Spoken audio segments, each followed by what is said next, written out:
Bueno, 50 años, como le decíamos, de la muerte de Kennedy. Luis Estrada, ¿cómo estás? Buenos días, analista de Milenio. ¿Qué tal, Daniel? ¿Cómo estás? Pues hace 50 años murió en un accidente, en un asesinato terrible, me parece, que todavía a la fecha se sigue hablando de las teorías. Muchísimas teorías conspiracionistas, ¿no? Y me parece que la mejor forma de rendirle un homenaje es enfocándonos en su legado y en diferentes temas, más que en recordar los detalles del día que murió.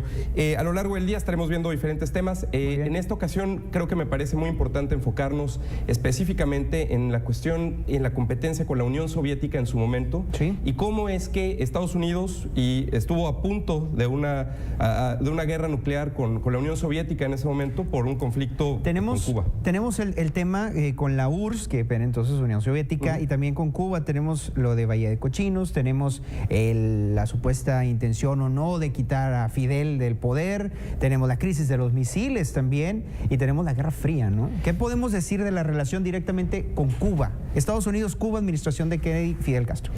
De entrada, lo que Kennedy no quería era que la Unión Soviética tuviera alguna influencia en el continente americano, y es por eso que de alguna forma busca derrocar a Fidel Castro sabiendo la cercanía que tiene con la Unión Soviética. Y entonces intenta hacer una invasión y con exiliados cubanos a través de Bahía de Cochinos, que fracasa. Totalmente. Claro. Se descubre de alguna forma que son armamento de Estados Unidos el que se utiliza para la supuesta invasión, y pues a fin de cuentas lo que fracasa en términos de tratar de invadir, Estados Unidos mantiene a diversos elementos de la CIA por largo tiempo, y son estos elementos de la CIA después del fracaso de Bahía de Cochinos que descubren por medio de inteligencia que existen pues de alguna forma ligas o redes, ¿no? Por una parte, y también por otras instalaciones para mandar los misiles o las plataformas esas de lanzamiento, ¿no? A lo largo de diferentes lugares en Cuba. Y es entonces cuando, después de haber estado reunido el presidente Kennedy con Nikita Khrushchev, y que supuestamente había ido todo muy bien, pues en realidad siguen llegando los barcos que están armando los misiles a Cuba, y entonces es cuando de alguna forma Estados Unidos, en lugar de invadir Cuba, lo que hacen es una especie de cuarentena alrededor de la isla, dejando entrar, o en este caso bloqueando. Los barcos que pudieran Por un lado, Kennedy y Khrushchev dialogando de cuestiones pues diplomáticas, de la cuestión política, ¿no? Pero por otro lado, el ingreso de la URSS con estas armamentos, misiles, digámoslo así, los piezas y pedazos de esas plataformas, ¿no? De lanzamiento, que después hasta películas hubo de todo esto, que se ven las plataformas, ¿no? Desde tomas aéreas. Y entonces es un momento en el cual uno de los aviones de espías de Estados Unidos es derribado en Cuba, que entonces se decide si van a atacar o no. La decisión que le pone, o la oferta que le pone el presidente Khrushchev a Kennedy, es que Kennedy retire también misiles que tienen en Turquía, misiles con cabezas nucleares, y entonces secretamente Kennedy acepta y lo retira sin hacerlo públicamente en ese momento, y es entonces cuando también la URSS decide retirar sus misiles, y después de 13 días que fueron críticos en el conflicto entre Estados Unidos y Rusia, pues bueno, finalmente se resuelve este conflicto y se internacional. Desactiva lo que se llamó el inicio de la Tercera Guerra Mundial, ¿no? Lo que se temía en ese entonces.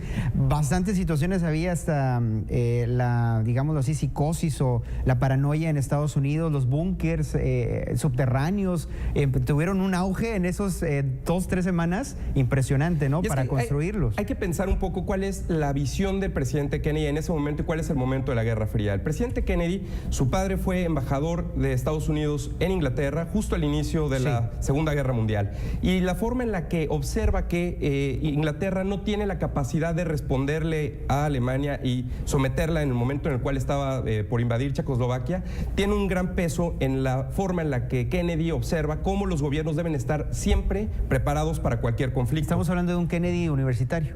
Cuando estaba estudiando en Harvard, de hecho, su tesis de licenciatura habla de la debilidad de Inglaterra de no poder, pues de alguna forma, atajar la amenaza de Hitler. Y es entonces que desde que es congresista, posteriormente senador, impulsa temas de política internacional que sabe que tiene que tener un gobierno siempre preparado y siempre armado. Al mismo tiempo, pues, Rusia, en ese momento la URSS, le está ganando la competencia a los Estados Unidos en la carrera espacial, lanzan el Sputnik, el satélite, en 1957, y Estados Unidos dice, bueno, si ellos pueden lanzar satélites al espacio, a Estados Unidos, ¿no? Estados Unidos no está preparado si es que de alguna forma hay una amenaza de guerra. Entonces, todo ese antecedente durante varios años es lo que orilla al presidente Kennedy, y sobre todo también una baja popularidad, hay que decirlo, rumbo a la reelección o al proceso de reelección que va a empezar. ¿Iba bajo en la popularidad?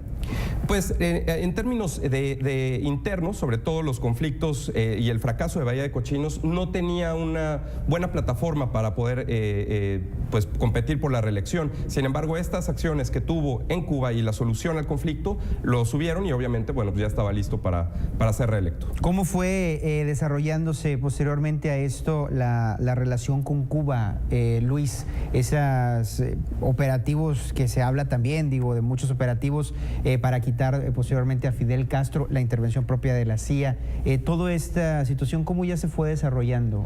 Posteriormente, lo que se queda en la relación con Cuba es obviamente el embargo, que se mantiene por muchos años, pero sobre todo aquí algo que queda pendiente y que no mucha gente recuerda es, posteriormente a la solución del conflicto con Cuba, se firma un tratado que tendría que esperar ser ratificado por el Senado, de desarme nuclear entre Estados Unidos y la URSS. Entonces, finalmente sabe Kennedy que una guerra nuclear pues acabaría con ambos países y sería una catástrofe. Mundo, ¿no? Así que propone a Khrushchev firmar este tratado, y es pues prácticamente semanas antes de su asesinato que se firma, y espera ser ratificado por el Senado, pero pues a fin de cuentas no se ratificó. No se dio nada de esto. ¿Y la situación con Cuba, cómo quedó? Bueno, se mantuvo el embargo por varios años, todavía de alguna forma el embargo sigue, en algunos aspectos se ha abierto la relación con Cuba, pero pues claramente Estados Unidos sabe que hay una animadversión, sobre todo Cuba lo ha ocupado para poder legitimar su gobierno por tantos años, y de alguna forma siempre quedará que Estados Unidos fracasó en su primer intento y en el más importante de derrocar a Fidel Castro, al mismo tiempo que pues, en otros frentes como por ejemplo Vietnam y otros en este escenario de Guerra Fría, incluso la construcción del muro de Berlín, seguía avanzando la tensión entre ambos países. Bien, Luis, y pues sobre todo adelantar un poquito más de lo que se va a hablar a lo largo de todo el día, como bien lo señalaste, pues habría también una situación de Lee Harvey Oswald con Cuba, con la URSS, algo también ahí se movió, ¿no? Por eso es un tema importante, la administración Kennedy con relación con Cuba y con relación con la URSS, ¿no? Una de las teorías de la conspiración habla de precisamente la situación y la relación con los comunistas en Estados Unidos. Luis Estrada, muchísimas gracias por estar aquí con nosotros, y a lo largo del día estará también pues analizando otros aspectos, como bien lo señalaste, no tanto de esto, de lo del asesinato, el porqué, sino todo lo que englobó la administración de Kennedy, inicios, los orígenes, desarrollo, algunas cuestiones que muy poca gente sabe también de Kennedy, su enfermedad, y todos estos detalles más adelante a lo largo de la transmisión de Milenio. Luis Estrada, gracias, analista de Milenio. Gracias por estar con nosotros. Vamos a un corte, regresamos con